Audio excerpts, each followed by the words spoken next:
ابھی جو cipher trial ہے وہ 29 اگست سے مطلب آنورڈ جو ہے وہ کلعدم مسلک ہے، تو اب کیسے ٹرائل آگے بڑھے گا؟ ان کی پریزنس ضروری ہوتی ہے؟ پریزنس ضروری ہوتی ہے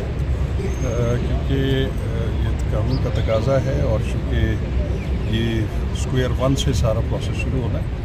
کیونکہ اسلام آباد ہائی کورٹ کے ڈویژن بینچ کا جو فیصلہ آیا ہے اس کی روشنی میں جو ایون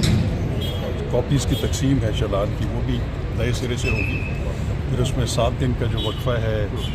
چارج فریم کرنے کا، فرد جرم عائد کرنے کا، وہ پروسیس شروع ہوگا، یقیناً اسی کی روشنی بھی ساتھ۔ تو کیا پروسیکیوشن ابھی بھی جیل ہیئرنگ کا سوچ رہی ہے؟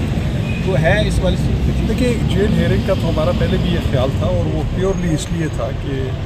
خان صاحب کی سیکیورٹی کے ایشو کے اوپر، اور اسی پہ جو ہے وہ پچھلی دفعہ جو جج صاحب تھے انہوں نے اتفاق کیا تھا، تو باقی تو وی آر ناٹ ہیزیٹینٹ۔ تو اب شاہ صاحب وہ جو ہائی کورٹ کا فیصلہ ہے، کیا اس کو چیلنج کرنے کا ہے پلان سپریم کورٹ پر؟ میرا خیال ہے فی الحال نہیں ہے، اسی لیے دیکھیں آج اسی کی روشنی میں آج یہ پہلی ہیئرنگ ہے، اور معزز جج صاحب نے ان کو طلب کیا ہے تاکہ وہ پروسیس جو ہے وہ ٹرائی کر۔ تو ان کی ویڈیو لنک کی بھی حاضری لگائی جا سکتی ہے آج؟ دیکھیے یہ ٹوٹلی ڈپینڈ کرتا ہے جج صاحب کے اوپر، کیونکہ ویڈیو لنک کا بھی جو ہے ایک آپشن تو بالکل موجود ہے،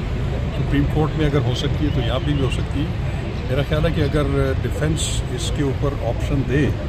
تو اس پہ جج صاحب مناسب فیصلہ کر سکتے ہیں قانون کے مطابق۔ تو ان کے پیش کیا جانا تو ضروری ہے، اس کے بغیر تو کارروائی آگے نہیں بڑھ سکتی، کیونکہ جب تک ایک قانون موجود ہے کہ اگر ضابطۂ فوجداری میں کوئی بھی ملزم اگر پیش نہ ہو سکے تو وہ 540A ضابطۂ فوجداری ہے، اس کے تحت ان کی حاضری جو ہے اس سے استثناء دیا جا سکتا ہے، ان کی جگہ پہ ان کا وکیل یا پلیڈر بھی پیش ہو سکتا ہے، لیکن وہ بھی ان کو درخواست دینی پڑتی ہے، اس کے بعد عدالت الاؤ کرتی ہے۔